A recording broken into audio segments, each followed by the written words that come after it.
But nothing exemplifies the full spectacle of horror of an unbridled humanistic society upon its people better than a field day, a day at the Colosseum.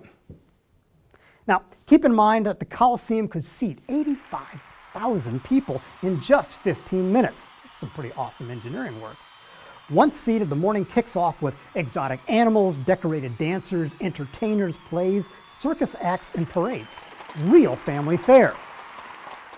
But by midday, the crowd begins to demand the sacrificial altar of the Romans. And with it come the animal sacrifices.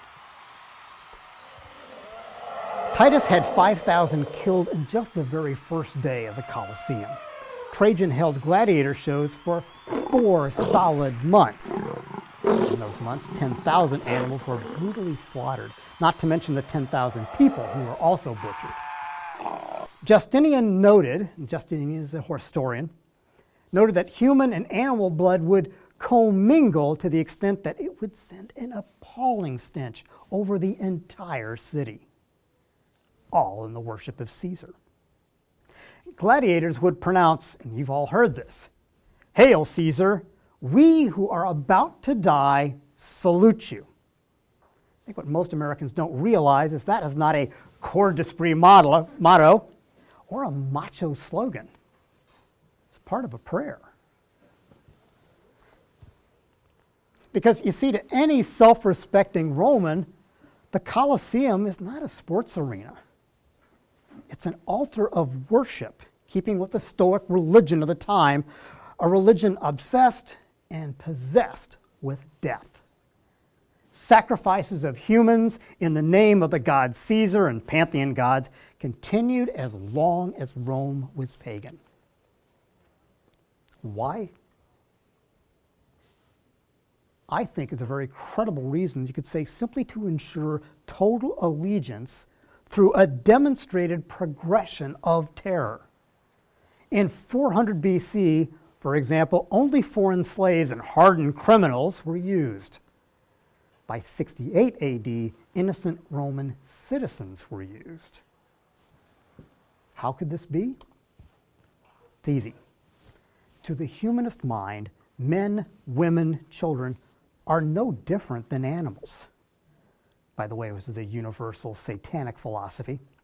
Animals who are at the fate and whim of their elitist, in this case, human masters. Survival of the strongest. One example noted by one of the historians was Caesar would regularly pick someone out from the Colosseum crowd. In fact, this historian noted a woman picked out by Caesar, grabbed by the crowd, clothes torn, dragged down to the arena, and thrown in where she was supposedly devoured by animals. He notes that the spectacle would send a shiver throughout the entire crowd.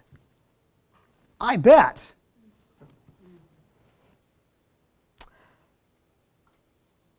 But the Christian martyrs, average Roman citizens, mind you, men, women, children, even infants, were saved to the end of the day.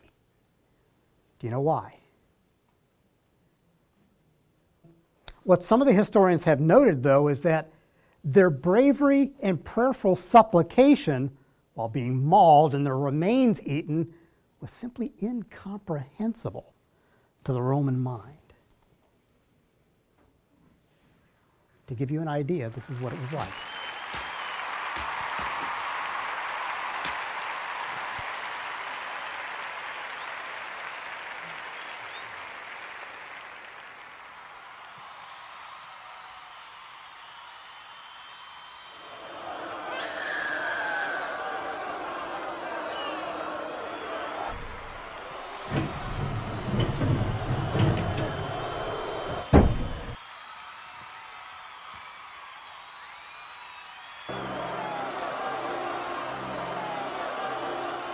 Incomprehensible.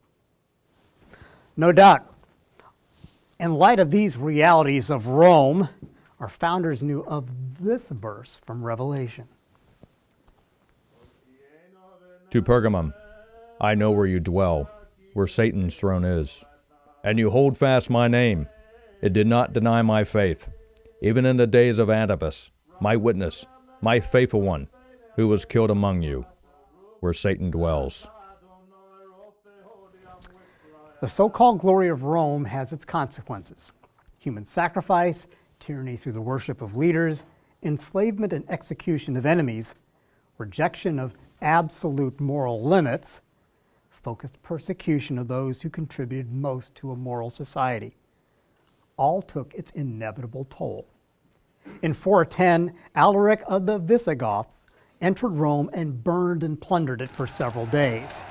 And this was really the first of 3 great plunders of Rome, for the belligerents and the Vandals continued their plunders through 455 AD.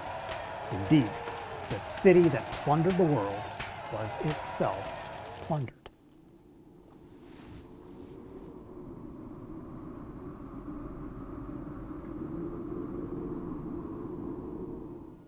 So what is our takeaway?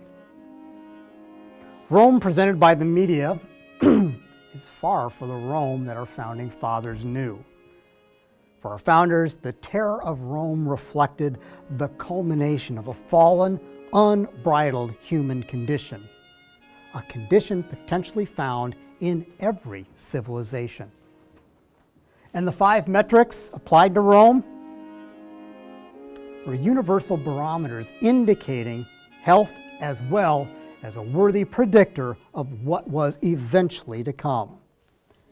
They realized that if indicators were fulfilled, eventually would result in enslavement of all. It's a slippery slope. And they realized that this occurred over and over again with uncanny repetition, century after century.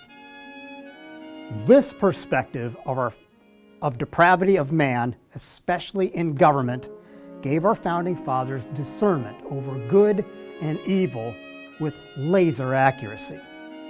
It is an insight that must become ours, for one cannot understand the source or appreciate freedom and our liberty without it. It's the foundation of our heritage, who we are, in light of the American truth.